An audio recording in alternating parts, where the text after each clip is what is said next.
Bonjour à tous, Franck Muller, ici Lyon. Nous sommes le mercredi 12 août. Je suis ravi de vous retrouver. Un tout petit retour en arrière. Bon score pour les dernières vidéos. Toutes ont dépassé 5000 vues. Une mention particulière sur celle sur le maire de Lyon, suite au drame de la petite Axelle, ce fameux maire écologiste, donc ce qu'on appelle un maire pastèque, c'est-à-dire vert à l'extérieur, rouge à l'intérieur, et qui a mis 5 jours pour envoyer un tweet de regret, de tristesse suite à ce tragique événement. Donc celui-ci a quand même fait son petit chemin, et cette vidéo qui avait fait 10 000, en fin de compte, est passée à 22 000 vues, voilà, parce que... J'ouvre une toute petite parenthèse par rapport à Axelle. Dès le départ, on m'avait indiqué, et donc j'ai vu des photos, non seulement il y a eu ce tragique, on va dire décès, mais enfin bon, ce tragique, cette agression avec un véhicule pour écraser cette gamine qui gênait le passage, cette jeune femme. 2-3 jours après, je ne suis pas assez revenu. Des petits salopards, sur les lieux mêmes où avait été retrouvé le corps de cette pauvre Axelle, des crapules sont allés faire brûler 2 voitures. Donc, comme l'avait signalé, tout de suite, une auditrice m'avait contacté en me disant « Sachez, monsieur Muller, que le lendemain, le surlendemain, enfin bon, voilà, ils avaient mis le feu à des voitures. » Et puis, j'ai rencontré une personne qui m'a dit ben justement, je suis passé vers la rue Saint-Just, là-bas, et j'ai pris en photo, regardez, monsieur Muller, vous avez les traces des parties qui ont été cramées. Effectivement, il y a bien 2 traces, 2 emplacements de véhicules qui ont brûlé. Voilà. Je rappelle également que toutes les fleurs, tous les messages d'amour et de regret ont été enlevés mystérieusement du jour au lendemain. Donc on soupçonne la mairie, mais je n'ai aucune preuve, bien entendu, mais enfin bon, les gens sont allés déposer des fleurs sur les lieux, et en fin de compte, avant l'enterrement de cette jeune femme, les fleurs ont été enlevées. Voilà, je clôt concernant Axelle. Donc, évidemment, je vous remercie de toutes ces vues et de tous ces partages. Bien, Beyrouth, les pauvres Libanais. Je tiens quand même à vous rappeler que, suite à ce tragique accident, attentat, enfin bon, je tiens quand même à signaler que le président a quand même dit c'est bizarre, il y a quand même eu des avions israéliens qui étaient dans le ciel, dans l'espace aérien libanais, voilà, il faudrait faire quand même le point, c'est tout, je ne sors pas de théorie de complot, etc. C'est le nitrate d'ammonium. Il y avait un stock, des milliers et des milliers de tonnes. Rappelez-vous, en fin de compte, je pense pas, enfin bon, je regarde pas trop les chaînes d'information parce que c'est tellement débile, mais en fin de compte, nitrate d'ammonium, quand on réfléchit bien, ça nous ramène, rappelez-vous, à Toulouse, la tragédie d'AZF, qui avait fait 31 morts, je crois, en 2001. Voilà. Simplement là, nous avons le même produit, qui est une espèce d'engrais pour agriculteurs, qui est une espèce de granulé, ça fait comme du sel blanc, voilà, sans odeur, et ça aide pour l'agriculture. Et donc, là, il y a quand même 9 fois plus que pour Toulouse et pour l'usine AZF. Voilà. En plus, il semblerait qu'il y avait des feux d'artifice qui soient stockés à côté, et donc ce produit était stocké depuis 6 ans, ouais. Alors, donc, en fin de compte, on va se retrouver avec, je crois, suite aux dégâts, pratiquement 300 000 personnes sans logement. Beaucoup de personnes à Beyrouth, je crois la moitié, vivent avec moins de 730 $ par mois, c'est-à-dire ce qu'on appelle en dessous du fameux seuil de pauvreté, qui est défini comme ça. Bon. Alors maintenant, comment dire ? Jésus descendu sur terre, qui vient donner des poignées de main aux pauvres Libanais. Voilà. Quand un Macron, un corrompu, va visiter un gouvernement de corrompus, franchement, enfin bon, les copains et les coquins. je tiens quand même à signaler qu'il y a 2 ans, l'Europe avait donné 20 millions de dollars. Il y avait eu une fameuse grève, c'était la grève des ordures. Et donc le ramassage des ordures n'était plus assuré. Et l'Union européenne avait donné 20 millions de dollars pour construire une usine de traitement d'ordures. Je pense certainement pour l'incinération. Hein. Et en fin de compte, cet argent a disparu. Ils ont même carrément construit une fausse usine pour que, quand une délégation de la communauté européenne vienne, on puisse leur montrer des bâtiments. Mais en fin de compte, l'usine n'a jamais été construite et l'argent s'est évaporé. Voilà. C'est quand même... effectivement, cet ancien protectorat français, malheureusement, comment dire, se dégrade de jour en jour. Rappelez-vous, je ne sais plus si, je pense que je l'avais signalé dans une vidéo, en disant que peut-être qu'un jour la France serait comme le Liban, c'est-à-dire que les gens avaient manifesté, je crois en décembre, on avait des images très très surprenantes de gens qui prenaient d'assaut leurs banques, qui molestaient les employés, car effectivement, on ne voulait plus leur donner leur argent, car effectivement, leur argent avait disparu, et il n'y avait même pas 10% de réserve dans les banques pour payer, pour couvrir tous les comptes déposés voilà, dans ces agences bancaires. Et bon, il faut le savoir. Hein. De même, c'est pour un pays moderne, des difficultés d'approvisionnement électrique aussi, des coupures dans la journée. Vous voyez, il y a des tas de choses auxquelles nous, en France, on est habitué, hein, avoir de l'eau potable à disposition, avoir des centrales électriques qui nous fournissent du courant. Et ben voilà, dans un pays très très moderne comme le Liban, qui était quand même une espèce de la Suisse du Moyen-Orient, hein, au niveau de la richesse, eh bien la situation s'est dégradée. Et en fin de compte, ce qui est très très logique, ce qui est très surprenant, on travaillait avec une double monnaie, c'est-à-dire que vous aviez le dollar et la livre libanaise. Vous voyez, c'est déjà assez surprenant. Et puis, la situation s'est tellement dégradée ces dernières années, c'est qu'eux-mêmes disent, mais attendez, même quand il y avait la guerre, donc il y a une vingtaine d'années, entre musulmans, les druzes, les chiites d'un côté, les chrétiens de l'autre côté, avec les phalanges chrétiennes, les gémaïels, etc., je ne sais pas si vous vous souvenez, ben, en fin de compte, malgré ces conflits, je veux dire, vous alliez à la banque retirer de l'argent, vous aviez votre argent. Là, on est en situation de paix et il n'y a plus d'argent dans les banques et on vous donne 20 dollars et voilà. Donc, voilà, c'est pour les gens qui ne sont pas trop à l'écoute voilà, de ces nouvelles internationales, il est bon de signaler l'État. Donc, ne soyez pas surpris quand vous voyez des gens qui commencent à dresser des potences avec des cordes pour pendre les membres du gouvernement, parce que les gens sont exaspérés. En fin de compte, la situation se dégrade. Et c'est insupportable. Vous voyez, hein, qui a connu le Liban il y a 20, 25 ans, et maintenant, vous dites, attendez, il n'y a pas la guerre, et c'est pire comme situation, aussi au niveau approvisionnement alimentaire, etc. etc. D'ailleurs, il faut remarquer que dans l'explosion du port, à Beyrouth, vous aviez tous les stocks de blé qui étaient à côté et qui ont aussi sauté, brûlé dans ce tragique accident. Bon, on va parler maintenant de notre ami, notre grand guide suprême, Emmanuel Macron. Et alors, donc, il nous a dit, je suis venu à Beyrouth afin de donner aux Libanais des leçons de bonne gouvernance qu'il n'est pas capable d'appliquer à la France. Hein. Enfin, résumons le voyage de Macron, allait dire aux partis politiques libanais que tant que la corruption serait reine, il n'y aurait pas d'aide. Et il a bien dit au peuple du Liban qu'on pouvait compter sur son aide sans limite, mais à certaines conditions. Voilà. Mais il a quand même dit, enfin, il sort toujours des phrases un peu métaphysiques en expliquant que quand on a tout perdu, que l'existence est suspendue à un idéal plus grand que le quotidien, quoi.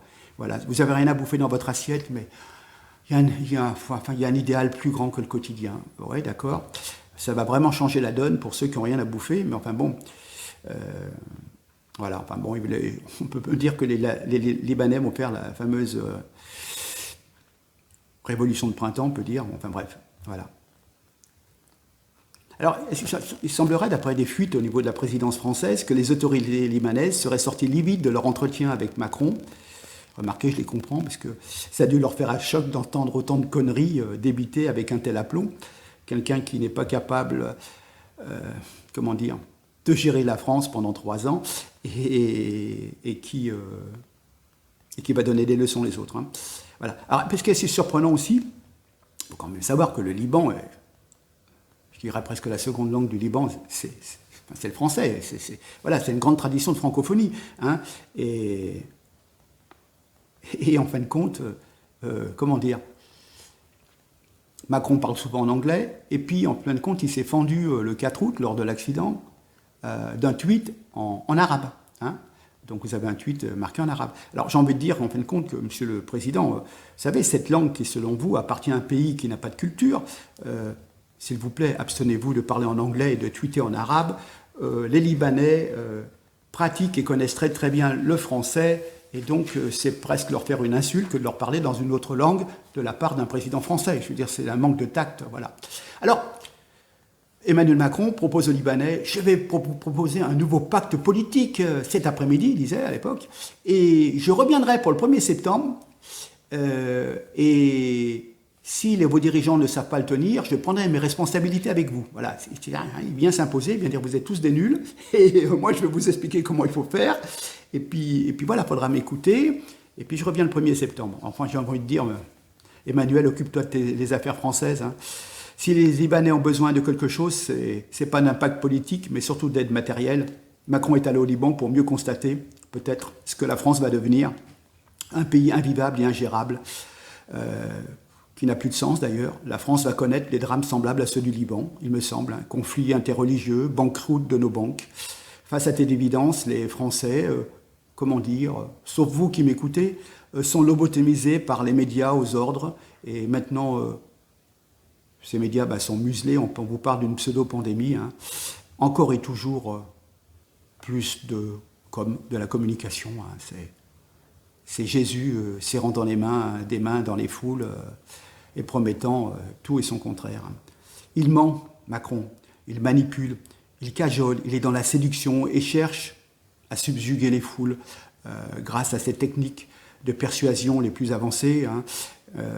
Comment dire une interprétation, alors vous avez des interprétations dramatiques au niveau du langage, mais aussi au niveau de la gestuelle, vous voyez, hein, donc on voit vraiment qu'il a pris des cours de comédie, hein, avec Brigitte, bien sûr. Donc voilà. Donc pour l'instant, on va clore ce dossier libanais, en espérant que certaines situations peuvent s'arranger. Je pense qu'il n'y a pas encore plein de personnes qui sont disparues sous les décombres, malheureusement.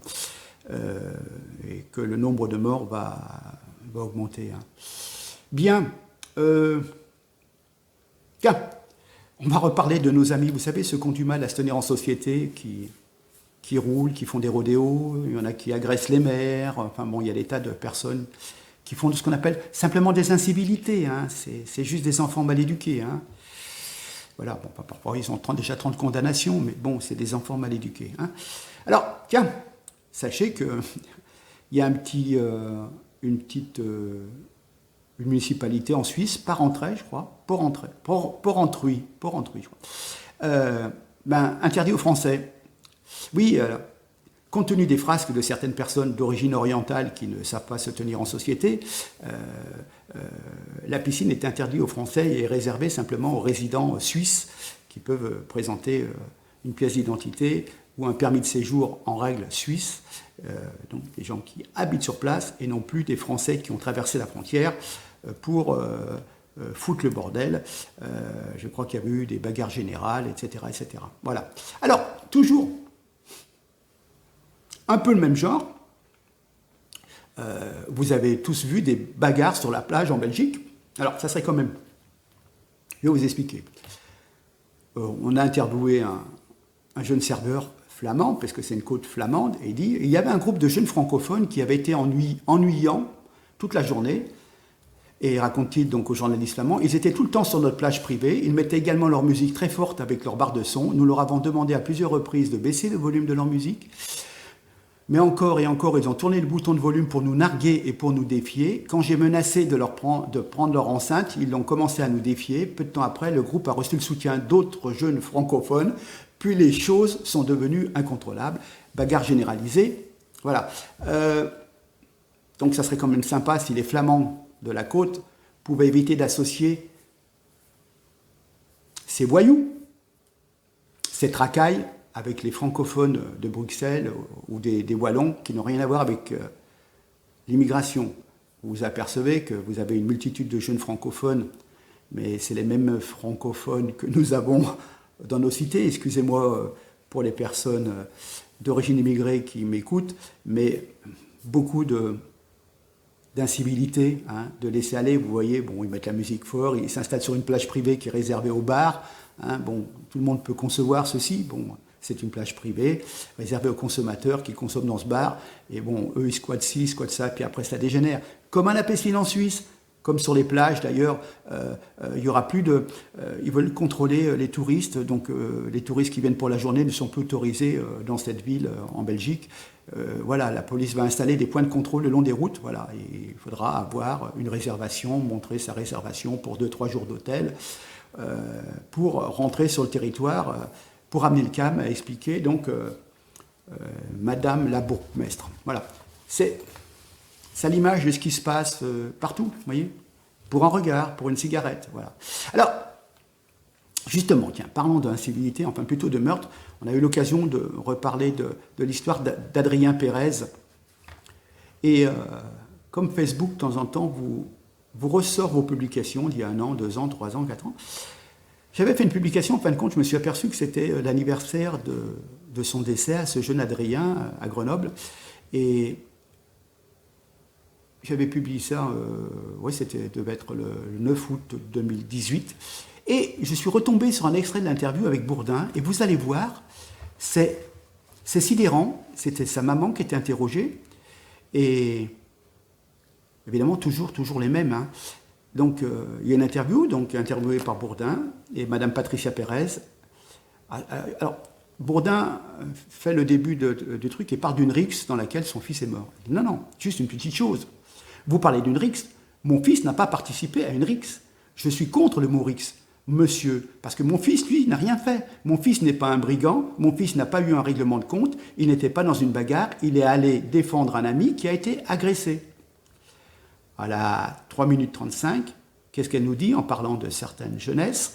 C'est des assassins en puissance. Notre France ne fait rien pour ses enfants, monsieur. Nos gouvernants, nos pouvoirs publics ne font rien.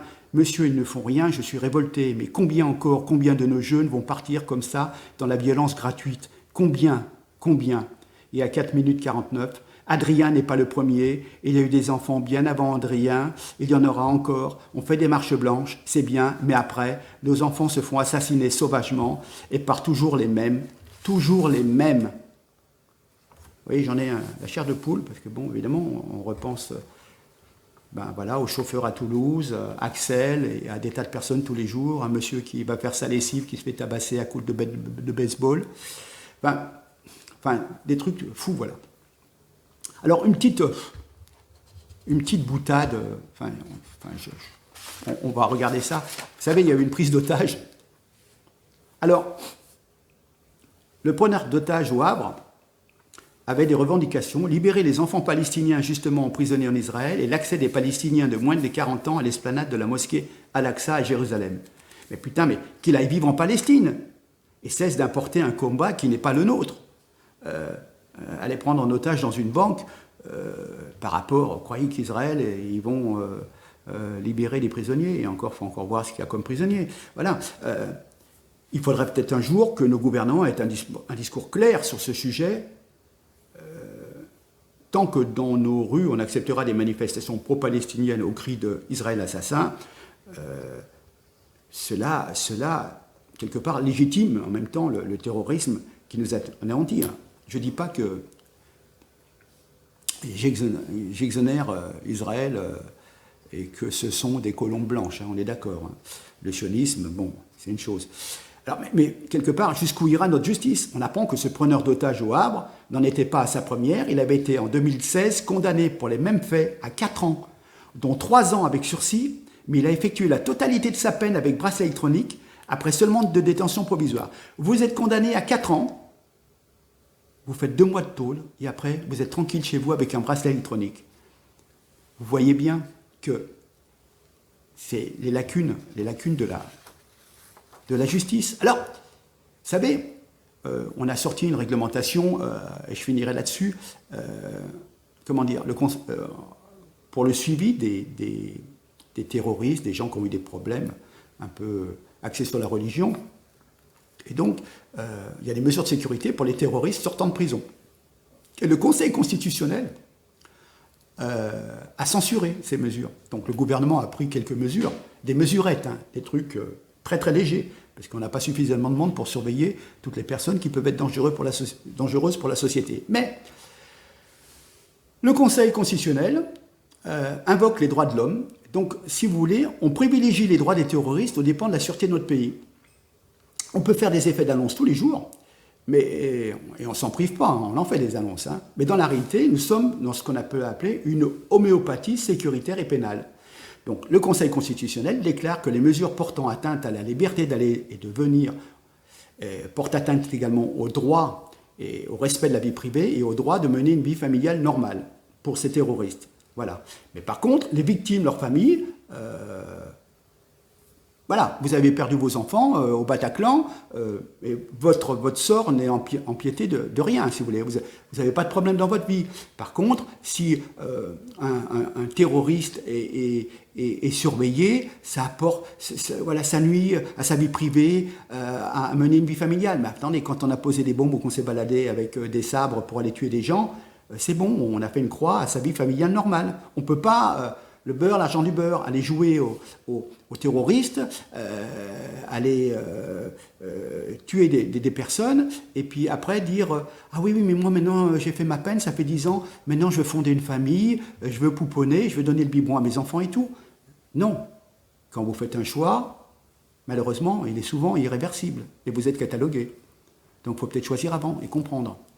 Donc, si vous voulez, on peut bousiller et bouleverser la vie d'innocents qui passaient par là, mais surtout pas toucher à l'existence des terroristes. Il faut qu'ils vivent une vie familiale tranquille. Voilà. Hein. Donc, merci, respect aux socialistes pour cette requête débordante d'humanisme. Voilà, on en devient furibard. Hein. Voilà. Comment dire donc, on rédige des lois, on vous fait des effets d'annonce. Après, le Conseil constitutionnel vous dit « Ah ben... on censure cette loi, et puis en fin de compte, c'est toute la nation qui paye la faiblesse juridique, en fin de compte, et morale de ses dirigeants. Et puis on fait des lois comme des nazes, et ces lois ne sont pas applicables à cause du Conseil constitutionnel. Donc à un moment, vous voulez, il y a une révolution mentale à faire quand même. Hein. Il y a une espèce de guerre contre le terrorisme, hein, de toute origine. Il est certain que... on ne peut pas le faire avec les moyens des droits de l'homme. Je veux dire, ils ne se sont pas gênés pour mettre dans des bus et les emmener dans des camps de rétention des gilets jaunes.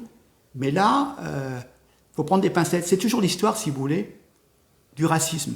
C'est-à-dire que vous avez un terroriste, vous avez des personnes qui ont fait preuve de certaines choses très dégoûtantes et horribles, mais vous ne pouvez pas prendre des mesures vraiment efficaces parce qu'on va vous dire « Ah oui, mais comme il est d'origine étrangère, voire musulman, si vous le mettez en tôle, vous êtes islamophobe. » Vous voyez, c'est très... Par contre, si les Français, bien blancs, bien gaulois, là, il n'y a pas de problème. Mais s'il est d'origine étrangère...